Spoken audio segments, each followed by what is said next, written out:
සුබ දවසක් ඔයාලා හැමෝටම. ඔයාලා අද එකතු වෙන්නේ Wood Studio YouTube channel එකෙන් තවත් අලුත් වීඩියෝ එකක් එක්ක. අද අපි කරන්න යන්නේ web development වලට ඕන වෙන code editor එක. Visual Studio Code කියන එක download කරලා install කරගන්න. දැන් බලමු මේක කරන්නේ කොහොමද කියලා. අපිට මේකට ක්‍රම දෙකක් පාවිච්චි කරන්න පුළුවන්. එක අපිට පුළුවන් Microsoft Store එකෙන් download කරගන්න. දෙක අපිට VS Code site එකෙන් setup එක download කරලා install කරන්න පුළුවන්. අද අපි බලමු VS Code site එකෙන් setup එක download කරලා install කරන්නේ කොහොමද කියලා. වෙබ් බ්‍රවුසර් එක ඕපන් කරගෙන ඒකේ අපි ටයිප් කරන්න ඕන VS Code කියලා. ඊට පස්සේ අපිට මේ වගේ search result කීපයක් බලා ගන්න පුළුවන්. මෙතනින් අපිට option එකක් තියෙනවා Microsoft Store එකෙන් download කරනවා මේක. අපි setup එකට පාවිච්චි කරමු. එතකොට මෙන්න මේ link එකට ගියාට පස්සේ එතන තියෙනවා ඔයාලට බලා ගන්න පුළුවන් download for Windows කියන button එක. ඒක උඩ එබුවට පස්සේ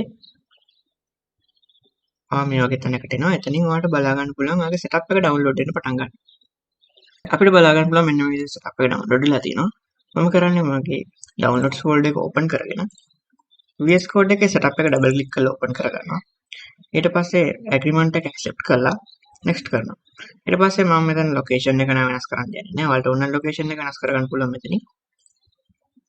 location එක default and location එක තියලා next කරලා next.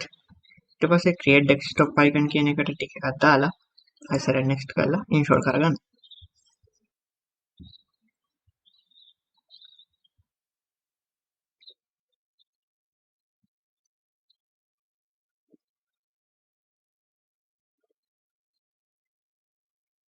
මේ විදිහට installation එක complete වුණාට පස්සේ launch Visual Studio Code කියන එක ටික එක දාලා finish කරන්න. එතකොට අපි මෙන්න මේ වගේ window එකකට එනවා. මෙතන තමයි අපි කරන projects ටික කරන්නේ. අපිට ඕන extensions එහෙම තියෙනවා මේක add කරගන්න. ඒතර extension එක add කරනවා නම් මෙන්න මෙතන extension කියන tab එකට ගිහිල්ලා අපිට ඕන කරන extension එක search කරන්න පුළුවන්. මම live server කියන extension එක install කරගන්නම්.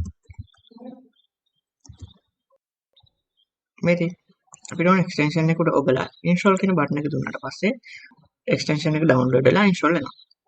ඒකට අපිට මෙතන install extensions විදිහට අපිට බලා ගන්න පුළුවන්. හරි සේව් එක තියෙනවා. so මේ විදිහට තමයි අපි අපේ Visual Studio Code කියන එක download කරලා install කරගන්නේ. මම හිතනවා මේ වීඩියෝ එක ඔයාලා හැමෝටම ගොඩක් වැදගත් වෙන්න ඇති කියලා. ඉතින් මම මේ කරන්න බලාපොරොත්තු වෙන web programming කියන වීඩියෝ සීරීස් එකේ ඊළඟ වීඩියෝ එකකින් අපි ළඟදිම හම්බෙමු. Thank you for watching.